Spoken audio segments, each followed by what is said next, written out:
अल्हम्दुलिल्लाहि रब्बिल आलमीन वस्सलातु वस्सलामु अला रसूलिहिल करीम अम्मा बाद फ़अऊज़ु बिल्लाहि मिनश शैतानिर रजीम बिस्मिल्लाहिर रहमानिर रहीम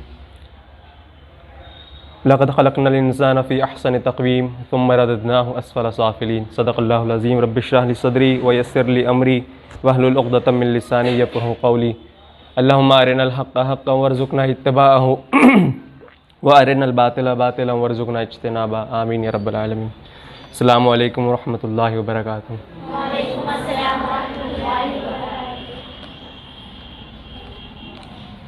पेरेंट्स और प्यारे बच्चों, वैसे आप लोगों का बहुत सारा वक्त लिया जा चुका है। मैं नहीं चाहता कि आप लोगों को और वेट किया जाए। कुछ बातों के साथ मैं इंशाल्लाह इस मजलिस का इख्तिताम करेंगे और आखिरी में अगर कुछ रहा बच्चों की तरफ से तो उसको भी देखेंगे। चंद बातें आपके सामने करनी है। एक तो जो मैंने आपके सामने आयत तिलावत करी उसकी थोड़ी सी मैं आपके सामने एक क्या बोलना चाहिए ब्रीफ तशरीह रखने की कोशिश करूँगा। ये सूरह 3 की 2 आयतें हैं, बहुत सारे बच्चों को शायद याद भी होंगी, है ना। वह 3 वाली जो सूरह है उसके अंदर आयत है। इसमें अल्लाह ताला बड़े ही अच्छे अंदाज में 2 अलग अलग अपोजिट एंड समझाने की कोशिश कर रहे हैं। पहली आयत में अल्लाह ताला फरमाता है लक़द ख़लक़नल इंसाना फ़ी अहसनि तक़वीम। यहाँ पे मुसलमानों की बात या फिर उन लोगों की जिन्होंने ईमान लाया उनकी बात नहीं हो रही। अल्लाह ताला अपनी एक ख़ास तख्लीक की बात कर रहा है जो अल्लाह ताला ने पैदा फरमाई है इंसान। अल्लाह ताला फरमाता है कि लक़द ख़लक़नल इंसान फ़ी अहसनि तक़वीम। और इसके बाद भी जैसे जो अरबी जानते होंगे उनको भी इस चीज़ का एहसास होगा कि यहाँ पर जो 2 अल्फाज इस्तेमाल किए गए अल्लाह ताला ने, एक अहसन पहली आयत में और दूसरा असफल। ये दोनों ही चीज़ें कंपैरेटिव डिग्री के लिए इस्तेमाल की जाती है ना, तोलने के लिए कि कौन सी चीज़ किससे बेहतर है। तो जब अल्लाह ताला इंसानों के लिए वो इस्तेमाल करता है अल्फाज तो बोलता है कि मैंने ये जो तख्लीक की है इंसान की ये सबसे बेहतर की है, इससे बेहतर कोई तख्लीक नहीं है। लेकिन फ़ौरन ही बाद अगली आयत में अल्लाह ताला फरमाता है सुम्मा रददनाहु अस्फ़ला साफ़िलीन, लेकिन उसने अपने आप को गिरते हुए से भी ज़्यादा गिरा हुआ बना लिया। तो ये 2 आयतें हमको बड़ी गौर फ़िक्र की हामिल है, सोचने की हामिल है कि ऐसी क्या बात है कि अल्लाह ताला एक तरफ तो बड़े दावे के साथ कह रहे हैं कि हमने जो, और यकीनन अल्लाह ताला ने बहुत ही बेहतरीन अंदाज में इस इंसान को पैदा फरमाया, उसकी तख्लीक की है। लेकिन अगली ही आयत में ऐसा महसूस होता है कि अल्लाह ताला इस तख्लीक के उसके ख़ुद के जो आमाल है इंसान के, उसकी वजह से वो जो असफलीन में जा रहा है, निचलों के दर्जों में जा रहा है ना। और बाज़ मकामात में अल्लाह ताला ने ये भी कुरान में फरमाया कि हम जिन्नों और इंसानों को जहन्नम में भर देंगे। और उसकी वजह भी फरमाई वो इसलिए कि हमने इनको दिल दिए लेकिन ये इससे सोचते नहीं हैं, इनको आँखें दी और ये इससे देखते नहीं हैं, और हमने इनको कान दिए लेकिन ये इनसे सुनते नहीं हैं। ये तो जानवर हैं बल्कि उससे भी गए गुजरे हैं। तो हमको ये बात के ऊपर भी गौर करना पड़ेगा कि क्या हमको दिख नहीं रहा है? यकीनन दिख रहा है ना। सामने से गाड़ी आती है तो हम साइड हो जाते हैं कि नहीं हो जाते? दिख रहा है। जानवर भी हो जाता है साइड में, है कि नहीं? जानवर को अगर आप ज़ोर से चिल्लाएंगे बकरी को तो वो भी, उसको भी आवाज़ पहुँचती है, वो भी उसका रिएक्शन देती है, हमको भी पहुँचती है। तो यहाँ पर अल्लाह ताला कौन सी आवाज़ की बात कर रहा है और कौन से देखने की बात कर रहा है, तो ये हमको सोचना है। मैं ये कुरान वाली बात यहाँ पर इसलिए करना चाह रहा हूँ क्योंकि उम्मीद सोसाइटी का काम यहाँ पर सिर्फ इतना नहीं है कि आपको एजुकेशन ABCD और इंग्लिश के बहुत अच्छे तरीके से यानी फ्लुएंटली आप इंग्लिश बोलना सीख जाए, ये हमारा मकसद है। ये मकसद नहीं है, या फिर या यूँ कहूँ कि सिर्फ यही मकसद नहीं है हमारा। जैसे कि मैंने आपके सामने आयत तिलावत करी, यहाँ पर मकसद है हमको अच्छा इंसान बनना है। अभी दुनिया में जिस चीज़ की ज़रूरत है, फॉर एग्ज़ाम्पल मैं आपको एक ऐसा एग्ज़ाम्पल देता हूँ कि चलो मैं इंजीनियर हूँ या फिर एक और कोई इंसान है जो डॉक्टर है, ठीक है, उसने बहुत आला तालीम हासिल की है, लेकिन वो जो डॉक्टर है जब उसके पास कोई मरीज़ जाता है तो उसके लिए उसके दिल में कोई सिंपैथी नहीं है। हाँ भाई, पहले 10,000 रुपये जमा करिए काउंटर पे, अब आप आइए। आपको वो डॉक्टर आपके दिल में नज़र में कैसा महसूस होता है? उसने बहुत आला तालीम इस्तेमाल करी है, उसने बहुत घंटे मेहनत करी है, उसने बहुत टफ एग्ज़ाम जो है तो क्रैक किए, लेकिन उसकी अखलाकियत आपको पसंद नहीं आ रही है ना। आप चाहते हैं कि यार खिदमत खल्क का ये क्या बोलना चाहिए प्रोफेशन है, इसको ऐसे नहीं करना चाहिए। तो ये चीज़ कब आएगी? ये कॉलेजेस में नहीं पढ़ाई जाती। कॉलेजेस में तो यही पढ़ाया जाता है भाई आपकी 10 लाख रुपए साल की फ़ीस है MBBS की, तो वो पैसे भर के निकलेंगे डॉक्टर तो क्या करेंगे? जेब भी तो काटेंगे बाहर निकल के, है ना।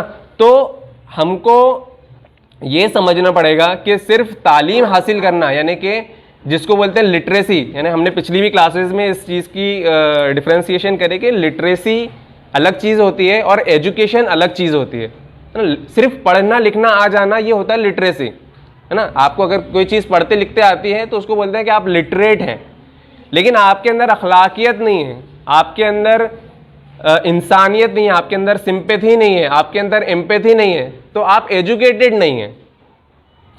तो हमारा जो मकसद है वो एजुकेशन का मकसद है। हमारा मकसद ये नहीं है कि बच्चा पढ़ने लिखने वाला बन जाए। देखिए एजुकेशन देंगे तो पढ़ने लिखने वाला तो खुद ब खुद बन ही जाएगा, लेकिन यहाँ असल मकसद जो है कि इंसान को इंसान बनाया जाए। उसी के लिए बहुत अच्छी अच्छी एक्टिविटीज़ की गई, जैसे माँ बाप के ताल्लुक से भी की गई। तो इसके अंदर ऐसा है कि आप लोगों की तरफ से भी कंट्रीब्यूशन चाहिए, पेरेंट्स की तरफ से।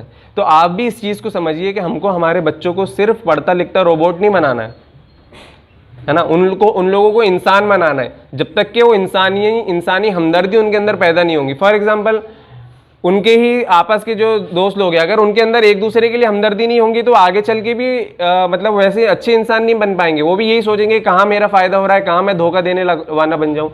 तो खैर ये तो मतलब ये जो कैरेक्टरिस्टिक्स है मैं जो आपके सामने बता रहा हूँ, ये तो मुसलमानों में तो होना ही नहीं चाहिए, पहली बात, है ना। मैं तो जनरल इंसानों की बात कर रहा हूँ। तो चूंकि हमारे ऊपर एक और दर्जा अल्लाह ताला ने दिया है ना। एक तो पहली बात तो हमको अल्लाह ताला ने इंसान बनाया, उसके ऊपर से हमको आप सल्लल्लाहु अलैहि वसल्लम की उम्मत में भी पैदा फरमाया। तो हमारे पास मजीद दो दर्जे हैं, एक तो हम इंसान हैं कि बाकी मखलूक़ात से अच्छे हैं, दूसरा आप सल्लल्लाहु अलैहि वसल्लम की उम्मत में पैदा हुए हैं तो हम मुसलमान हैं। तो हमारे ऊपर ज़्यादा जिम्मेदारी आयद होती है, यानी जो जितनी ऊपर पोस्ट पे रहता है उसकी जिम्मेदारियाँ ज़्यादा होती है ना। जो नीचे के मजदूर है उनका काम क्या है भाई, ईंटें सिर्फ ऊपर तक पहुँचाना। जो ठेकेदार है उसकी जिम्मेदारी ज़्यादा है। तो उसी तरह से हम लोग इंसान भी है प्लस मुसलमान भी है, तो हमारी जिम्मेदारी दूसरी कौमों से ज़्यादा है, लेकिन हम उसको भुला बैठे। तो ये चीज़ों को भी हम लोगों को इंशाअल्लाह ताला ध्यान में रखना है।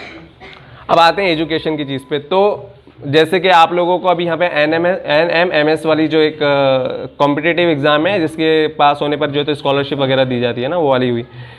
तो बेटे देखिए ये जो कॉम्पिटिटिवनेस वाली एग्ज़ाम है ना, ये आप लोगों को, ये तो सिर्फ एक है, लेकिन इंशाल्लाह ताला हमारी कोशिश रहेगी कि हम बहुत सारी जितनी भी, जैसे ओलंपियाड अगर आप लोगों ने नाम सुना होगा, तो ये इंटरनेशनल लेवल पे एग्ज़ाम्स होती हैं, है ना। तो इसकी भी इंशाल्लाह जो है तो तैयारियाँ किए जाएंगी, प्लान्स बन रहे हैं पीछे। लेकिन वही है कि जो भी प्लान है, जो भी आइडियाज़ है, वो एग्जीक्यूट नहीं हो सकते, वो अमल में नहीं लाए जा सकते जब तक आप लोगों का भी दूसरी तरफ से कोऑपरेशन नहीं मिले, है ना।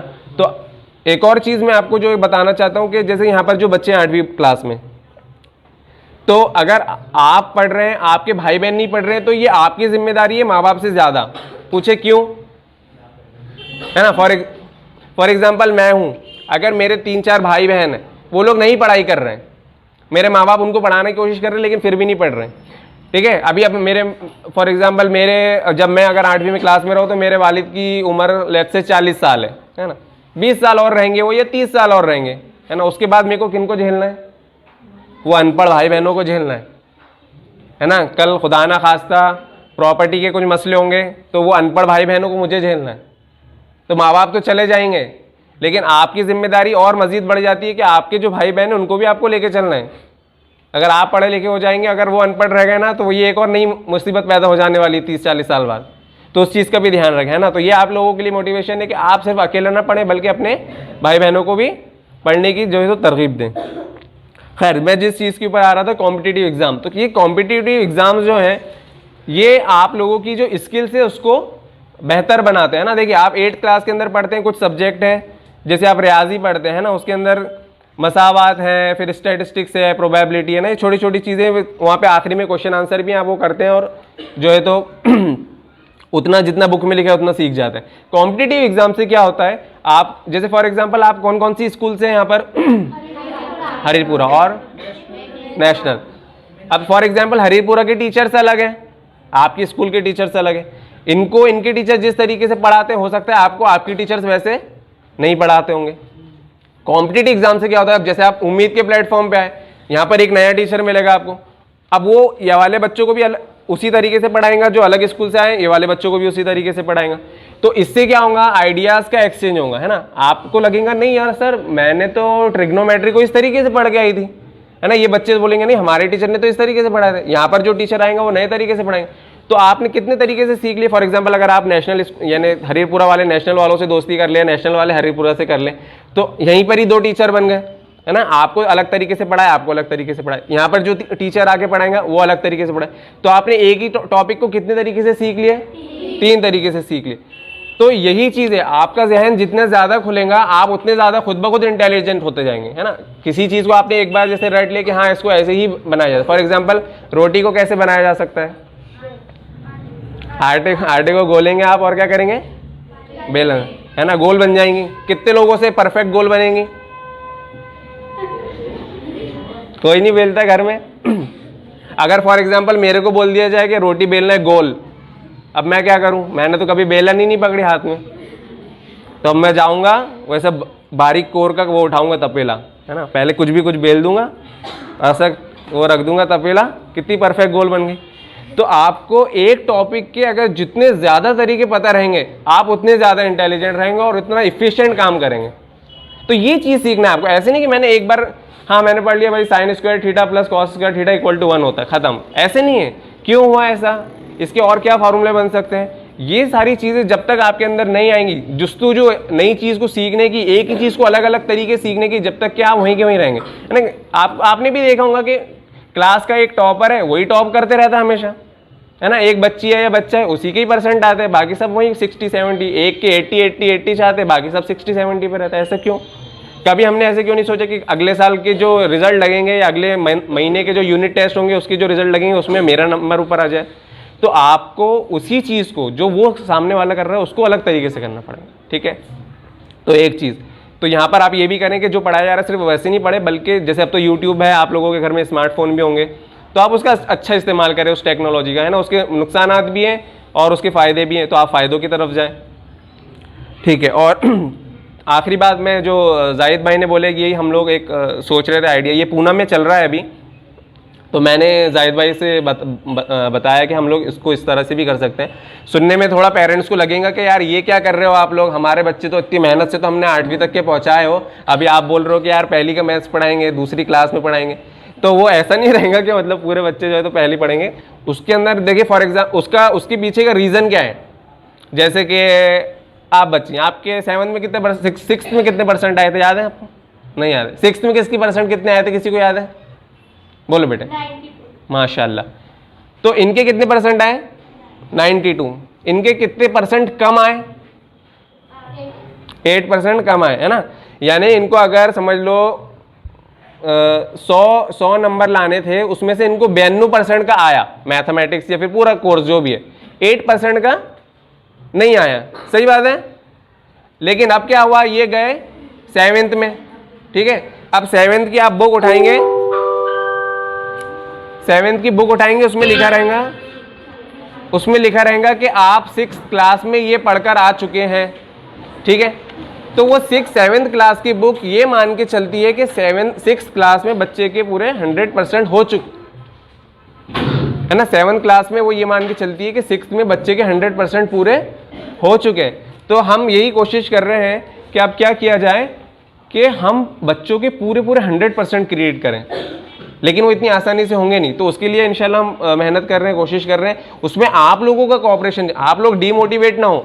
अगर हम लोग ये प्लान लेकर आए कि हम बच्चे को भाई फर्स्ट क्लास के मैथ से पढ़ाने की कोशिश करेंगे, और ज़रूरत भी है, क्योंकि आप अगर इनके रिजल्ट्स को देखेंगे तो मैथ्स के अंदर हमारे इन जनरल, मतलब ये बच्चे क्या, मैं तो कहता हूँ दुनिया का हर बच्चा मैथ से डरता ही है शुरू में, ठीक है। लेकिन मैथ्स इतनी डरने की चीज़ नहीं है। बस उसके अंदर एक मैं अपनी तरफ से बात ऐड करूँगा, चूँकि मैं मैथ्स के स्टूडेंट हूँ, कि कायनात के अंदर जितने भी रूल्स हैं, यानी अल्लाह ताला ने जो चीज़ें बनाई हैं वो सब मैथमेटिकल हैं। अगर आप गौर फिक्र करेंगे, फॉर एग्जांपल मैं एक छोटी सी आपको चीज़ देता हूँ, ग्रेविटी समझते हैं आपको? समझते हैं ग्रेविटी किसको बोलते हैं? ग्रेविटी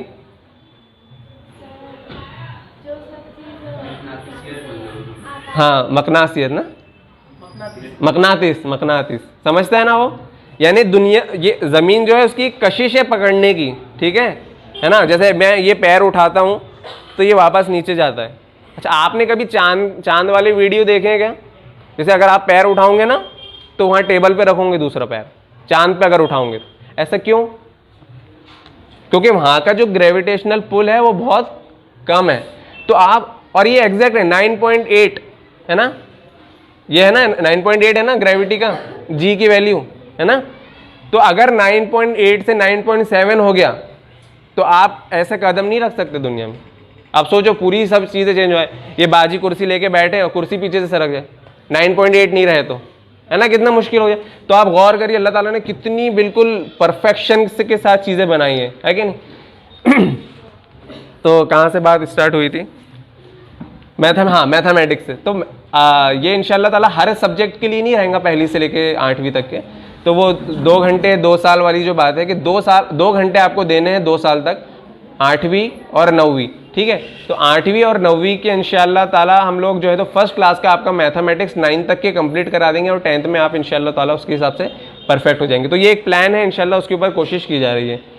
बाकी आप लोगों से मतलब मुझे उम्मीद है कि आप लोगों ने उम्मीद में आकर जो NMMS की जो प्रिपरेशन हुई थी वो पूरी तरह की होंगी, और कल आपकी एग्ज़ाम है तो उसके लिए आप लोगों को बेस्ट ऑफ लक। नहीं भी कामयाब होते हैं, पहले तो मैं उम्मीद करूंगा अल्लाह ताला से कि आपको अच्छे नंबरों से कामयाब करें। नहीं भी कामयाब होते हैं तो इसको एक स्पीड ब्रेकर समझ के अपने को आगे का रास्ता क्या करना है, तय करना है। स्पीड ब्रेकर आते तो आप क्या स्कूल वैसे वापस चले जाते हो क्या? साइकिल से जा रहे हो, अगर स्पीड ब्रेकर आ गया तो उसको छोड़ के वापस पीछे आ जाते हो कि स्पीड ब्रेकर को क्रॉस करके आगे जाते हो? जब तक कि मंजिल नहीं मिले जब तक कि जाते रहते हो ना, कि 2-4 स्पीड ब्रेकर बना दिए नगर निगम ने तो वापस घर जाऊंगा अब मैं, ऐसा होता है क्या? नहीं।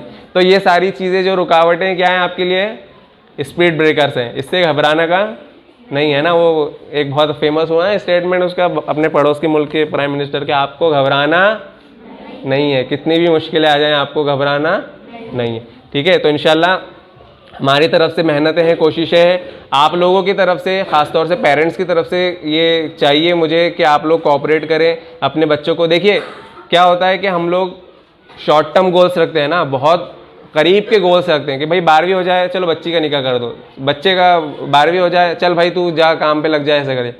थोड़ा सा मैं मतलब ये बोलूँगा आपको कि थोड़ा सा पेशेंस रखें, थोड़ा सा सब्र रखें, 4 साल 12वीं के बाद और दें, और उसके बाद आप रिजल्ट देखें। यकीन माने आप दोबारा आके जाहिद भाई को शुक्रिया अदा ना करें तो फिर मेरा आप जो है तो नाम बदल दीजिए हिंदुस्तान की चीज़ों में। तो ये सारी चीज़ें कि आप थोड़ा सा सब्र रखें, बच्चों के ऊपर वक्त दें, उनके ऊपर इन्वेस्ट करें। ये आपकी क्या बोलना चाहिए बहुत बड़ी इन्वेस्टमेंट है। जैसे आज इंजीनियर्स और डॉक्टर्स की अगर आप देखेंगे, मतलब आप खुद देखते होंगे उनकी कमाई देखिए।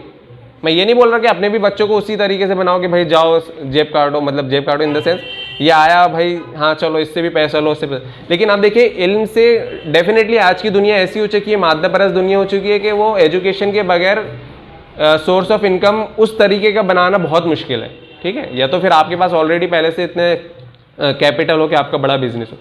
तो आप थोड़ा पेशेंस रखें, थोड़ा सब्र रखें, इन्वेस्ट करें। आप समझे कि ये मैं इसमें पूंजी लगा रहा हूँ, और यकीनन आप देखिए 4-5 साल बाद अगर वो आपको पैसे के क्या बोलना चाहिए, पैसे के फॉर्म में अगर आपको रिटर्न नहीं देंगे तो मैं यकीन से कह सकता हूँ इंशाल्लाह वो आपको इंसानियत के फॉर्म में इतना अच्छा रिजल्ट देंगे कि आप सर उठा के शहर में चलेंगे। और यही एक्चुअली अल्लाह ताला और आप सल्लल्लाहु अलैहि वसल्लम का भी यही तकाजा है कि मेरी उम्मत के अंदर ये नहीं हो कि भाई बहुत इंजीनियर्स और डॉक्टर बने, मेरी उम्मत के लोग ऐसे बने जो दूसरों को फ़ायदा पहुँचाएँ। यही असल में मकसद है मुसलमान होने का भी। देखिए एक बस आखिरी बात से मैं इंशाल्लाह ख़त्म करूँगा कि जब अमेरिका से 1970 के अंदर गेहूं मंगवाई थी इंदिरा गांधी ने अराउंड 1970, तो उसके साथ एक बीज आ गया था, है ना, बहुत फेमस है वो अपने आप। पता है क्या किसी को क्या बोलते हैं उसको? गेहूं के साथ साथ एक दूसरी फसल आ गई थी जो हिंदुस्तान में थी नहीं पहले, पता है आपको? गाजर घास बोलते जिसको, सुने आप लोगों ने? नहीं सुने? गाजर कहीं भी जैसे टीनों वीनों पे उग जाती तो कारखाने के ऊपर देखना वो अलग सफ़ेद सफ़ेद कलर के छोटे से फूल रहे थे। वो क्या हुआ था जब गेहूं मंगवाए ना उसके साथ वो बीज आ गए, और वो फसल ऐसी है कि जहाँ पर भी पड़ जाए वो वहीं उग जाती गाजर घास। तो ऐसा नहीं बनना है हमको ना, गेहूं का एक्सपेक्टेशन था तो क्या करना है, गेहूं बनना है। गाजर घास को क्या करते हैं लोग, काटो यार, पैर से रौंद दो, दराती से काटो, फेंको, तो यही होगा फिर। अगर आप गाजर घास बनोगे तो दराती से कटे जाओगे, अगर आप गेहूं बनोगे तो फिर अलग अलग तरीके से बेहतरीन रोटी बना के लोगों के पेट भरेंगे, ठीक है। तो आप मेरी तरफ से तो आप लोगों को जो है तो पहले तो बहुत बहुत मुबारकबाद कि आप लोगों ने बाकी तमाम बच्चों से हटकर एक कोशिश की सीखने की, समझने की, पढ़ने की। तो अल्लाह ताला उसके अंदर आपके लिए मज़ीद आसानियाँ पैदा फरमाए और आपके माँ बाप को इसका ढेर और ढेर जज़ाए खैर अता फरमाए कि उन्होंने जो है तो इस चीज़ के लिए आप लोगों को यहाँ पर भेजा। और अल्लाह ताला से दुआ है कि अल्लाह ताला उनके जज्बे को बरकरार रखे, उनकी उम्मीदों को और उनके जो एक्सपेक्टेशन है उनको भी बरकरार रखे कि हमारी तरफ से वो सारी चीज़ें डिलीवर हो। तो उसके लिए जो तो अल्लाह ताला से दुआ गो हूँ। और कल के लिए आप लोगों को जो है तो बहुत बहुत बेस्ट ऑफ लक मेरी तरफ से। अच्छे से एग्ज़ाम देकर आइए और इसको अपना एक पहला स्पीड ब्रेकर समझिए, और इसके बाद इंशाल्लाह जो अपने फिर हाईवे लगेंगे तो उसकी बात ही और है। जज़ाकल्लाह खैरन।